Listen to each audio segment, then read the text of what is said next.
She was curious why he was so angry, because she saw it in him, felt it in him.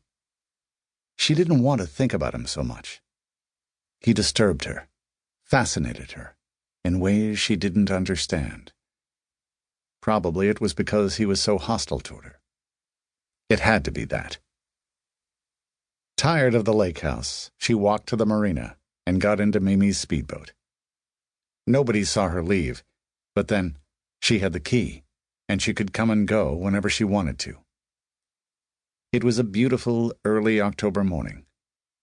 All around the lake, mostly trimmed with pine trees, a few hardwoods were beginning to show their lovely fall colors. The leaves turned more slowly here in the foothills of the Appalachian Mountains. Up in North Carolina, people said, the leaf season was in full swing, attracting tourists from all over the Piedmont. Around the North Georgia lake where Mamie's house was situated, the maples were going to be glorious in their reds and golds. This was Emma's favorite season. She loved the bright beginnings of the season, the many different shades that combined to turn the whole world bright and new in its last feverish gasp before winter. She turned the boat toward the wide-open part of the lake and revved it up. She laughed as the wind blew her hair back, bit into her face, made her feel alive and young, as if the whole world was hers. The sun was low on the horizon, making a bright trail in the water as she whirled the boat and sent it spinning toward the distant shoreline. It was so early that nobody was on the lake.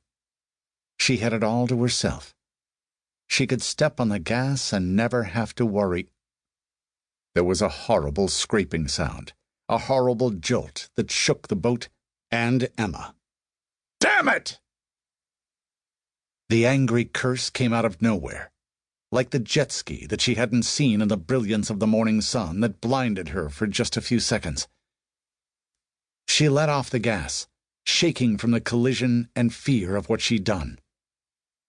She stood up in the boat, her eyes searching the water around her. There was a jet ski on the side of the boat toward the small cove. "Oh no! Oh no!" she cried. "I'm sorry!" There was no answer. The jet ski revved and headed toward the distant dock. She knew at once whom she'd hit, and her blood froze. But he seemed to be all right. He got to the dock and climbed off the jet ski. He sat there, seemingly disoriented, and called to someone. As Emma watched, 3 people spilled out of the huge, luxurious lake house and ran toward him. Unseen by the people in the cove, Emma eased the boat into motion and moved it back toward the marina. Her heart was racing like mad. She'd hit Connor Sinclair. He'd be out for her blood. He'd warned her. He'd threatened her. When he found out who'd hit him, she'd have no safe place to hide in the whole world. She had no place to run. She couldn't go home. Her father would want to know why she'd come, why he wasn't getting the money she was supposed to send him every month.